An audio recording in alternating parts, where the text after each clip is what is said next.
네, 여러분 안녕하십니까? 윤상현 의원 모셨습니다. 어서 오십시오. 예, 안녕하세요. 우리 윤상현 의원 몇 선이죠? 지금 4선입니다. 4선, 예. 4선 중진이신데, 예, 외교통상 예, 외교통일위원회에서 상임위만 하셨죠?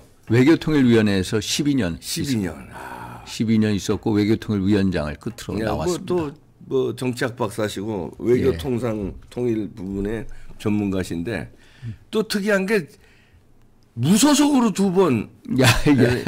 그거 윤상현 의원 말고 또 있습니까? 없습니다. 무소속으로 예, 지역구. 제가 우리 사무실에서 찾아보는데 예. 헌정사상 수도권에서 연속 2번 지역구 무소속으로 된 사람이 2번 연속 2번은 없어요? 예, 저희가 찾아보는데 아직까지 못 찾았습니다. 야, 그만큼 무소속으로 되기가 어려운 건데 우리나라는 특수성이 있어서.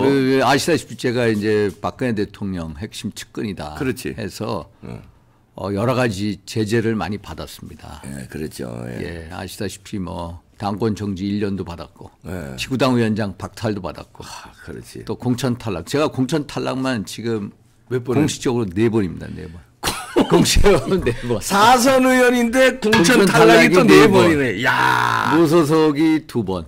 무소속 2번 연거푸 당선. 불사조네. 그럼 그만큼 그 지역구에서는 뭐 예. 무슨 일이 있어도 윤상현 의원은 지역 주민들이 뽑아준다 이런 얘기네. 뭐 인간적으로 최선을 다합니다. 야, 대단한 기록을 가지고 있네요. 예. 지금 우선 외교 예. 통일 부분의 전문가시니까 그 예. 질문부터 할게요. 이따가 또 전당대회 얘기는 조금 이따 하고요. 예. 외교 참사다 지난번에 예. 윤석열 대통령 그 야당들이라든가 주사파들 공격하는데 그거는 동의 못 하시죠? 절대적으로 동의 못 합니다. 예. 외교 참사가 아니라 외교 오히려 성과가 많았습니다. 많았죠. 그래서 제가 방송이나 또 이 국회에서 국감장에서 그 얘기를 했습니다. 외교 참사가 외교적인 성공이다. 그렇지. 승리다라는 얘기를 했는데 일단 우리가 한번 이렇게 반추해 보면은 영국에 가셨을 때 조문 참사다라고 했는데 그게 조문 참사가 아니거든요. 그렇죠. 대통령 그 전용기가 제가 기억하기엔 9월 18일 날 오후 3시 반에 도착하셨습니다. 그러니까 오후 3시 이후에 도착한 국빈들에게는 왕실 의정관이 나와서 장례식 이후에 조문록 작성을 해달라 해서 그렇게 했거든요. 그렇죠. 그런 식으로 한 분들이 EU의 폰덴라이어 집행위원장, 그리스 대통령, 오스트리아 대통령, 또 이태리 총리, 이집트 총리, 모나코강 다 그렇게 했습니다. 그런데 그런 나라에서는 외교 참사라고 하지를 않거든요. 이거 완전히 선동입니다. 그리고 심지어 콜린 크룩스 주한 영국 대사, 또 영국의 외교부 장관이 제임스 클레벌리라고 하는데 그 사람이 직접 한국에 왔습니다. 9월 28일인가 9일 날. 그래서 너무 감동받았다까지 얘기해요. 이게 왜 외교 참사입니까?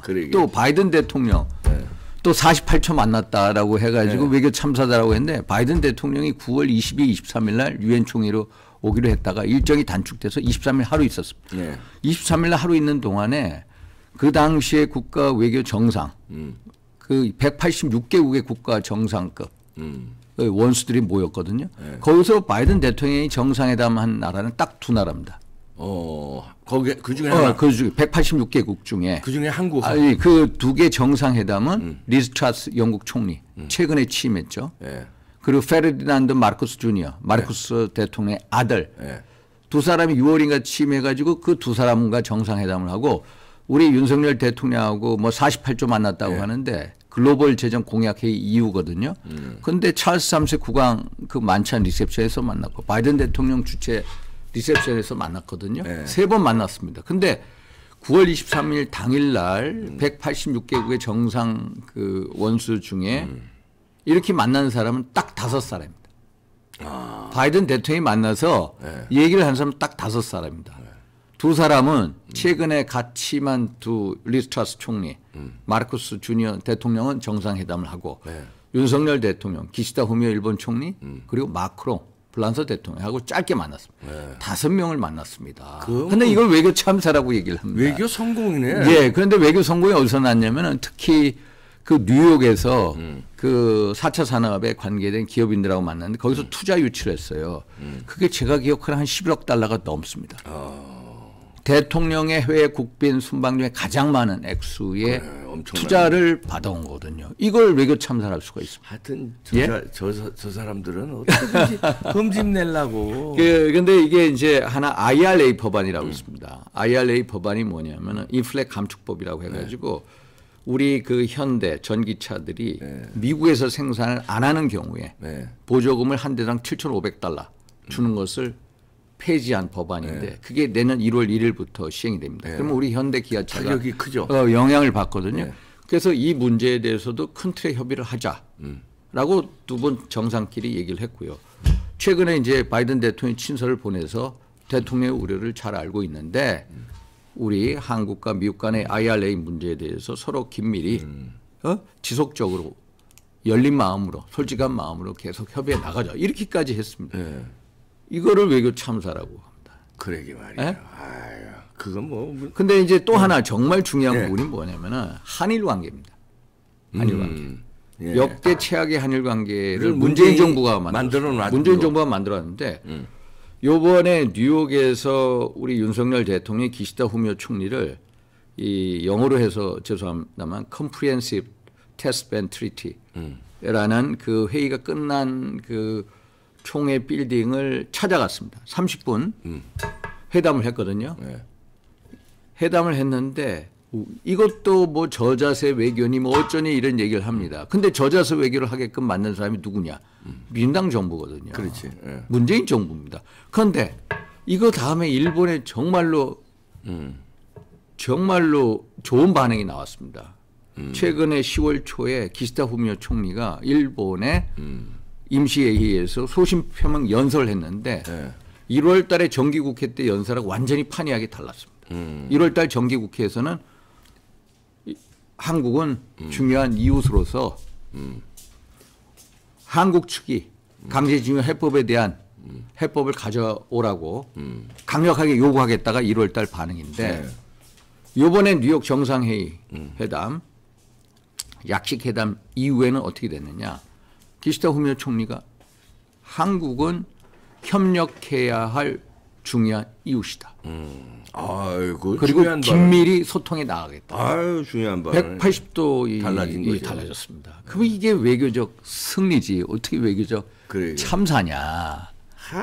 그래서 저도 황당해가지고 이거를 이제 국감장에서 얘기하고 그러면은 민주당 의원들도 거기다 그냥 아무 반박을 못합니다. 못하죠. 반박 못합니다. 아니 한미일 훈련 하는 거 우리 당연히 해야 되는 걸 갖다 이재명 맞습니다. 뭐 이건 무슨 뭐 친일 뭐 극도의 친일 뭐 국방이다 이런 식으로 하는 거 이건 말도 안 되겠죠. 왜 저렇게 공격? 그런데 그 한미일 그 군사 연합 군사 훈련도 우리가 2017년 제가 기억해 가을에 시작이 됐습니다. 왜냐하면은 이 대잠수함 탐지 능력은 일본이 세계 최고 중에 하나입니다. 그렇죠. 그래서 대잠 훈련을 위해서 그게 반드시 필요합니다. 반드시 필요하죠. 문재인 정부에서 시작했습니다. 이거를 극일적인 뭐 극단적인 친일 행동이다. 이건 한마디로 정치 선동이다. 문재인 정부 때 시작을 한 거고 또 이게 뭐 독도 인근에서 했다. 천만의 독도 인근이 아닙니다. 우리 대한민국으로부터 180km 떨어지고 또 우리로부터 180km, 일본으로부터 120km. 일본 측이 더 가까운 공해상에서 했고요. 이게 우리 영해에 들어온 게 아닙니다. 그렇죠. 미일 안보 협정에 의하면은 이 자위대가 주일 미군을 위한 후방 기지 지원 역할을 하거든요. 그게 이제 대잠 훈련, 기뢰 제거 이런 훈련을 했는데 이게 무슨 우길기가 이제 우길기가 휘날리는 날이 온다. 뭐 이거는 완전한 정치 선동이다. 정책 술수다. 그러니까 정치적 선동을 넘어서 저쪽 이재명 쪽에서 보면은 한미일 훈련이 이게 껄끄러운 거죠. 왜냐하면 이제 어떻게든지 북한하고 어떻게 연합하는 쪽으로 자꾸 가려고 그러는데 북한하고 맞서는 거 북한이 제일 두려운 게 한미일 훈련이 제일 두려울 거 아닙니까?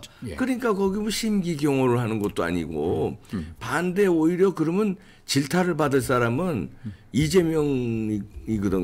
그런 소리를 그 야당의 지도자가 그런 여적죄에 해당할 것 같은 그런 소리를 하는 거 질타를 받아야 되는데 대다수 국민들이 잘 모르고 그리고 또 용어도 한미일 합동훈련이라고 그러더라고요. 연합훈련 아닙니까? 연합훈련입니다. 근데 합동훈련이라는 건 육해공 합동훈련 이럴 때 쓰는 용어를 갖다가 마치 그냥 그 프레임을 좀 이렇게 더 씌우기 위해서. 그래서 하나 역설적으로 일본 자위대가 우리 영토로 들어온다. 사실 일본 자위대는 국내 방어용입니다. 그렇죠. 현재가. 그래서 우리 국내에서 싸울 수도 없고 또 일단 자위대가 들어온다고 선동하는 것은 한국과 미국의 전력이 완전히 풍지박살난 경우거든요. 그런 경우를 상정을 한다면 그렇죠. 오히려 한미일 연합훈련을 훨씬 더 강화를 해야 된다. 그렇죠. 군사협력을 강화시켜야 된다. 맞습니다. 이게 제가 말씀드리고 싶어요. 그래서 이제 요번에 이제 하도 도발을 많이 하니까 지금 북한의 도발이 지금까지의 도발하고는 비교가 안 되게 도발하거든요. 그래서 우리도 이거 전술핵을 들여와야 되는 거 아니냐 이제 다시 아니면 우리 자체 핵무장해야 되는 거 아니냐 이런 여론이 좀 뜨거워지고 있습니다. 어떻게 보십니까? 지금 북한의 이제 핵 투발 수단의 다양화. 이거 이제 이스칸데르 미사일, 이제 KN-23이라고 그러죠. 에이타킴스 KN-24, 또 초대형 방사포, 이게 KN-25라고 명명하더라고요.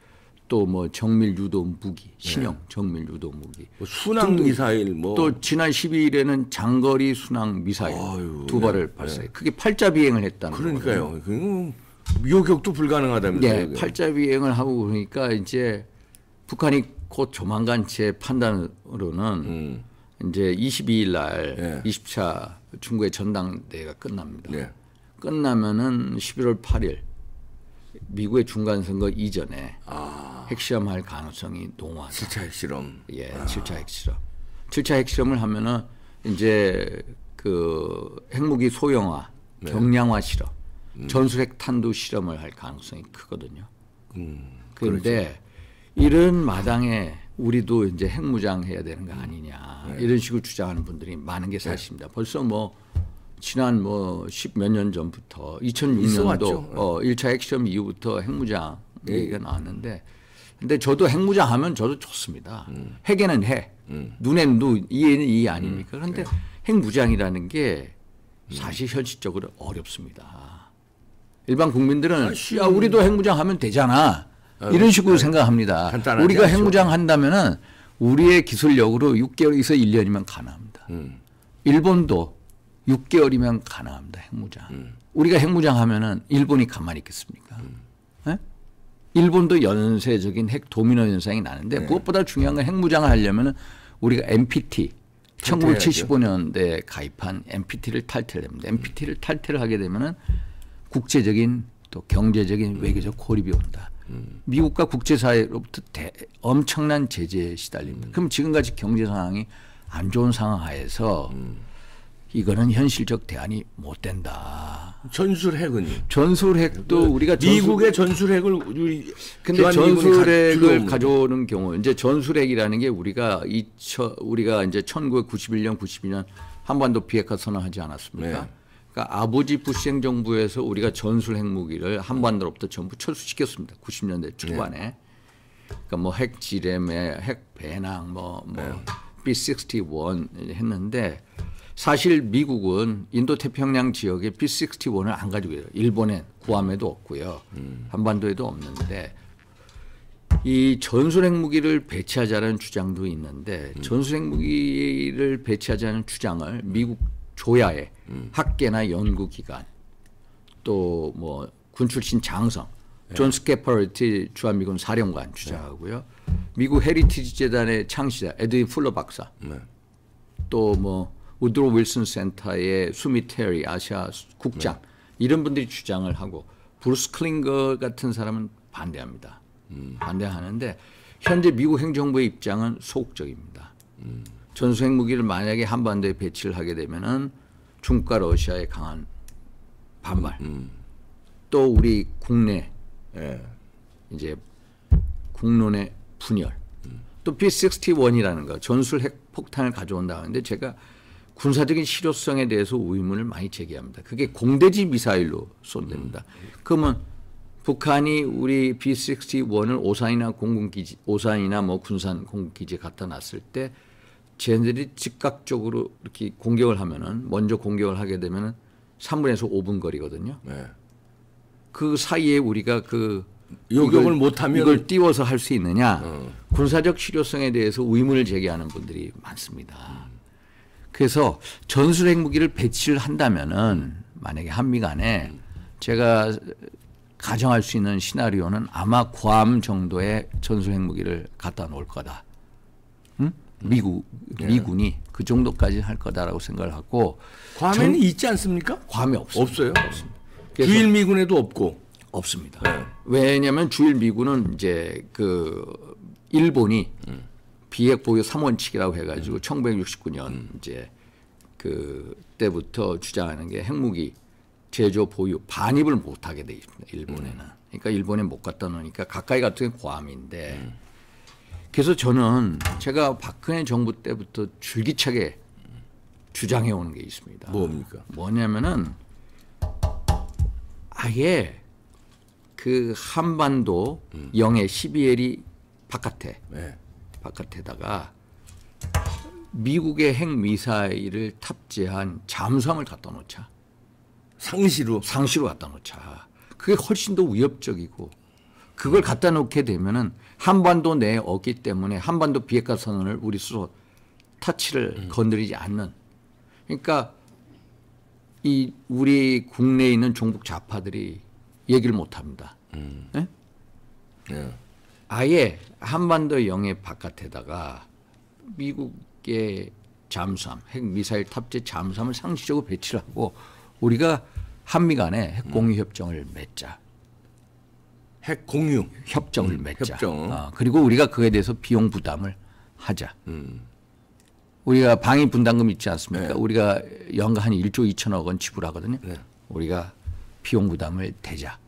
그럼 더 쏜다 이거죠. 예, 그게 훨씬 더 실효성이 있다. 실효성 있는 합리적인 대북 억제다. 그래서 제가 근데 그 안은 미국은 어떻게 그 안에 대해서 제가 박근혜 정부 때부터 얘기를 했고 지금까지 계속 얘기하고 그래서 최근에 받아들인 것 같습니다. 아 미국이? 아니 우리 정부가. 아니 문제는 이제 그러니까 문재인 정부에서는 뭐 이건 말도 안 되는 거라고 이제 일축시켰지만은 현재 윤석열 정부에서는 이 안을 받아들여서 협의를 하겠다라고 이런 이제 조선일보 특종 기사가 나온 적이 있거든요. 이제서야 우리도 이제 받기 시작했다. 그런데 이제 그렇게 되면은 실효성이 있고 여러 가지 외교적 뭐 이런 것도 저 부담이 들고 우리 안보 면에서도 좋은데 문제는 계속 의존해야 하는 거네요.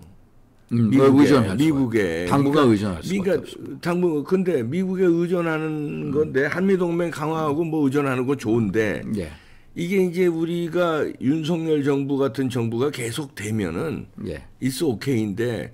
문재인 같은 사람이 또 나와서 만약에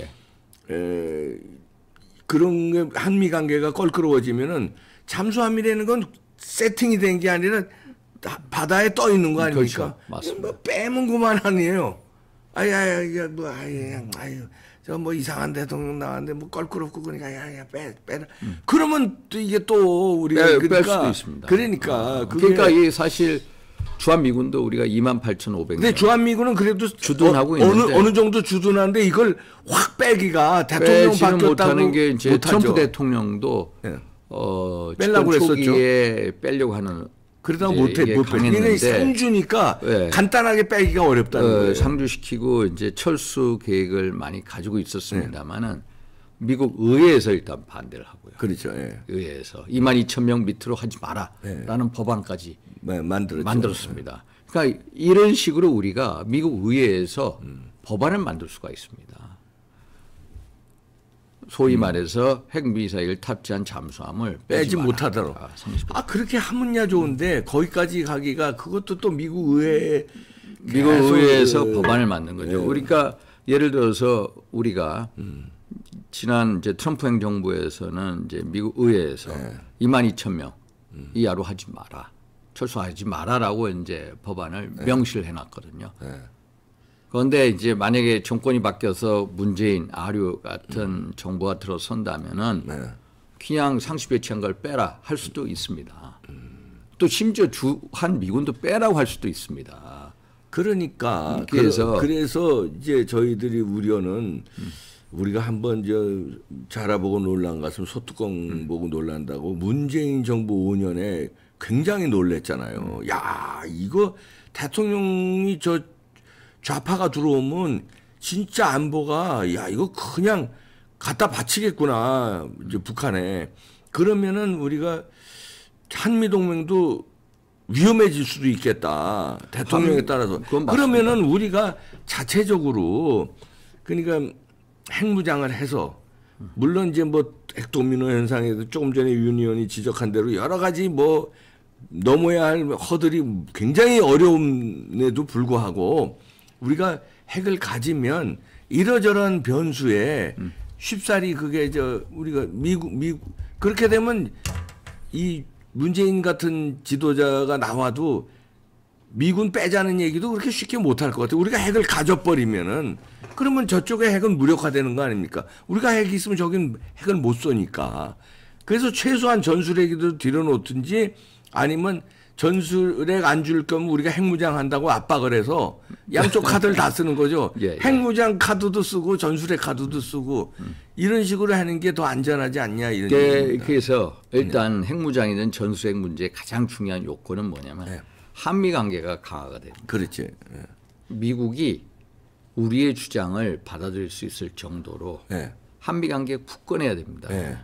그래야 뭐 핵무장 얘기든 전술핵 무기를 꺼낼 수 있는 거지 문재인 정부 같은 데서는 꺼내지도 못할 뿐더러 그러니까 지금 찬스 아니에요 윤석열 정부에. 윤석열 정부도 그런데 현재 여러 가지 이제 재반 여건이 아직까지는 그 정도까지 성숙되지 않았다라는 거. 그거를 풀어낼 될 사람이 이제 박진 장관이고 윤상현 의원 같은 의회에서 또 외교통상 전문가가 또 해주고 의회가 뒷받침 내주고 윤석열 정부가 적극적으로 미국과 지금 관계가 좋아졌으니까 이렇게 추진해서 과거 우리가 이제 1970년대 우리 박정희 대통령이 이제 핵 무장을 생각했고 전두환 대통령도 핵 무장. 그러니까요. 비밀리에 이제 우리 핵과학자들한테 이제 명령을 내리기도 했는데 그 당시에 이제 미국의 강력한 반발에 봉착을 했었거든요. 그래서 국제 관계라는 게 군사 관계도 있지만은 또 외교, 경제, 특히 경제 관계 이게 포션이 워낙 큽니다. 그래서 저도 여러 가지 생각을 합니다. 저도 공개적으로 윤상현 의원은 지금 뭐 외교 통일 부분에 12년도 뭐 상임위 활동을 했지만 개인적으로도 미국의 조야에 굉장히 발이 넓을 거 아니에요.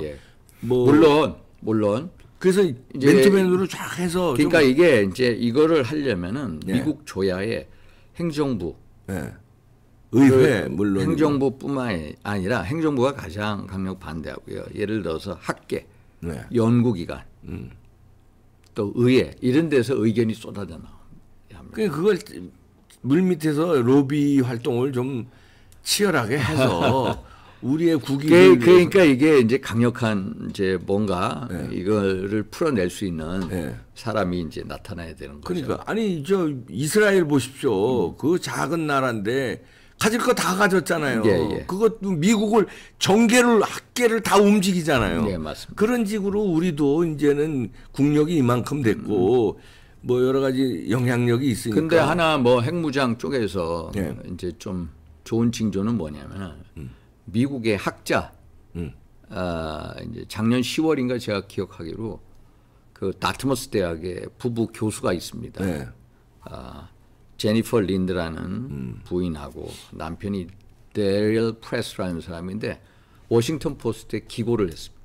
한국 핵무장 용인해 줘야 된다. 용인해 주자. 뭐 그런 뭐 사람 이런 식으로 이제 나오기 시작했어요. 그러니까 분위기가 여러 가지로 성숙이 돼야 된다. 예. 여러 가지로 성숙되게 만드는 역할을 윤상현 의원이 하셔야 되는 거 아니냐 이런 얘기예요.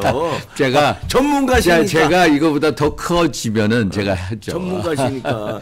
제가 조지 워싱턴 정치학 박사고 그래서 그 주변에 예. 뭐 많은 그 인맥이 있을 거 아닙니까? 아니, 저한테 뭐 이런 역사적인 짐을 맡겨놓으면은 제가 풀어내겠습니다. 그러니까 그래서 저도 이제 현재 상황에서는 이렇다라는 거고 그렇지. 이런 거 하려면 한미 간의 긴밀한 협의, 그렇지. 또 일본 측하고의 협의 등등등 그러니까. 국제 역학 관계를 따져. 그게 적임자인데 윤상현 의원이 그 분야 풀어낼 적임자인데 근데 적임자가 그 약간 소극적이면 안 됩니다. 그러니까 우리 핵무장을 반드시 관철시키겠다고 최소한 전술핵무기 들여오겠다고 맨투맨으로 싸워줘야 되는데 이 여러 가지 경제적 상황, 외교적 상황, 아니, 뭐 이게 이제 이 상황이 어려운 뭐냐면 현실적으로 어렵지만 물론 핵무장이 가장 돌파해야죠. 현실적으로 없다는 건 그게 핵무장이 가장 쉬운 방법이라는 거 그렇죠. 아니죠. 당연히. 네.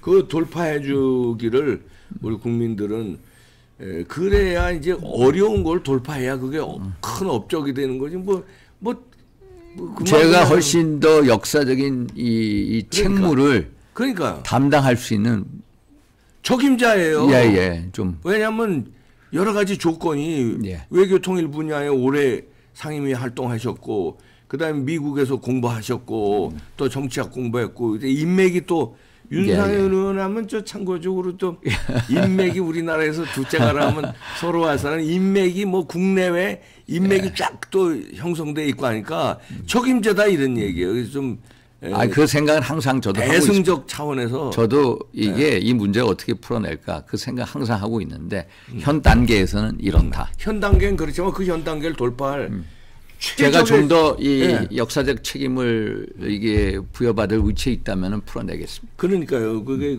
제가 볼 때는 적임자거든요. 뭐 여러 가지 면 그러니까 적임자가 좀 총대를 메고 좀 각오를 해주시고 좀 했으면 좋겠습니다. 핵 무장을 좀 풀어내주시기 바랍니다. 예, 알겠습니다. 핵 무장은. 네.